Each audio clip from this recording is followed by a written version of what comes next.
We return to a previous story on the state of security affairs in Benue State and the president's visit to MKD. To discuss this with us, we have Emmanuel Ikule. Emmanuel, you're welcome. Thank you very much for joining us this afternoon. You're welcome, Emmanuel. Now, Emmanuel, what does the president's visit to Benue signify to you?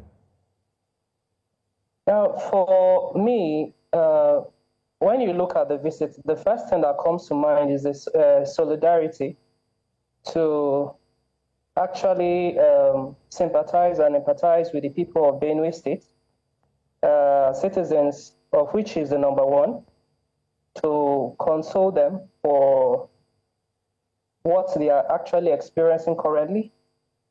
It also signifies more of actually having a first-hand information on what has happened and to see for himself the magnitude at which it has happened, for him to see the need to empower people that have been displaced, to also see if security agencies in the state are actually working or they are playing lip service. It's also an opportunity to have an interaction because this is the first time he's actually visiting the state since he has been president, and to see for himself and see how maybe he is coming, be able to also bring certain stakeholders together and see how collectively listen to voices of people and see how he can also answer the yearnings of the people at the same time, also listen to the divergent views of people in the state currently. Hi, Emmanuel. The topic of security, whether federal or state, is still a very debatable one. So given that security remains on the exclusive legislative list, how can state governments, like in Benue State here, be empowered constitutionally or maybe even administratively to respond to the security threats like they are experiencing now, and effectively so?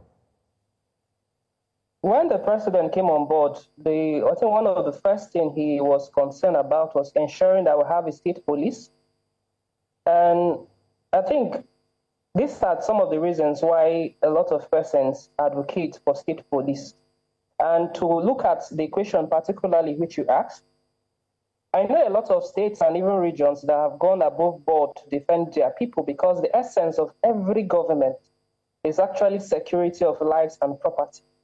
And when you are failing to protect the people, because you are there to represent them, you are there to serve them. But in a situation where you are failing to do that, then other states at different times have actually sourced for local means to address concerns. We have vigilante, local security agencies working. I remember in 2018 when Benue State was attacked, Kwara State empowered their vigilante to defend their people. In Yobe State, when the issue of Boko Haram started in that location and police were culprits or part of the conspiracy in giving back information to these criminals, and which led to the killing of most of citizens, what the community did was to work with vigilante. In fact, they believed more in vigilante at that time because vigilante were actually among them and going out to defend them. And different other examples I can give. There's a Motekun in Southwest also working towards ensuring peace and security. So it's good enough that the state government should wait on the federal government to work through the military, the police. But in situations where they are failing, I don't think he needs to wait until the federal government permits it, because it's working in connection with the federal government before you can empower local security agencies to defend the state, since the federal powers are refusing to work for the states. Then the state should be empowered to defend itself. That is just how it works. I hear you there. States should at least be able to defend themselves, you say. But let's talk about the victims now. Now, should the federal government, in your opinion, consider compensation for the victims, or maybe at least reparation for the victims of these repeated attacks, do you think? Every sensible government will actually think about that. Just imagine a scenario where you are living in your house and you just discover that you are being burnt, right? And your whole family is being wiped out, including the provisions that you had with you, it means one, you have become displaced automatically because you cannot stay back in the place where you were living. Automatically, you are displaced. Secondly, you may even be sick and traumatized as a result of what happened to you. You need compensation is just one of it. Providing food, NFIs, and all that is just one of it. Compensation can just be one of it. There's also supposed to be services like trauma healing services and others, psychosocial support, free medical attention for these persons, at least for a period of time till they get back on their feet. And one other shocking revelation or shocking thing I will also say is this. Displacement started first in Benue State before Northeast. The Northeast was given more prominence than, more attention than the Benue State. And as we speak, before even this recent attacks, we had 21 camps, IDP camps in the state. So with this attack, we have more than 25 or more. Oh, Emmanuel, let's go back to that. Why do you think? Why do you think say that the whole state now is an IDP camp? Why do you think that the other parts of Nigeria were given priority over Benue State? Let's explore that now. I think first of all is the connections. Nigeria works with connections. No matter how badly you are being affected, no matter how poor the situation is, if you are connected to people that have access to the seat of power, you get more attention. Middle Belt from time immemorial have never been the president. So even though they try to be close, there are limitations to what they can do. And another thing again is about the PR, or should I say the publicity of things happening in the state.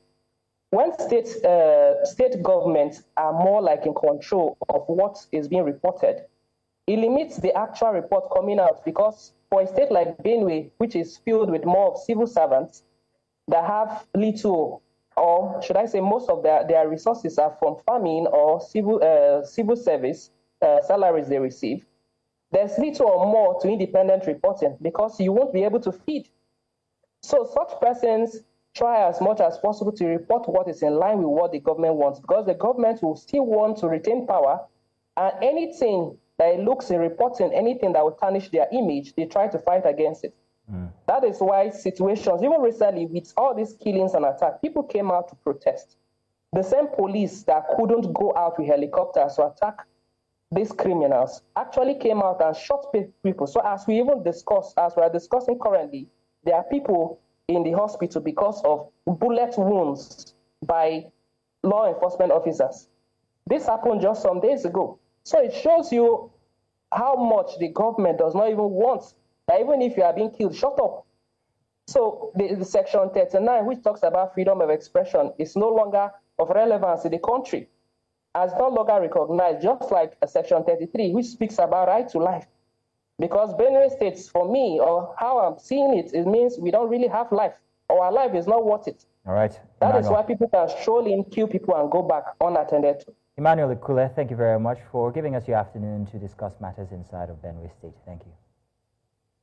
Yeah, so thank you so much. I'm hoping that we could, the government can equally work towards implementing the open grazing prohibition bill and ensure that protesters are being freed. This will go a long way, actually. Thank you very much, Emmanuel.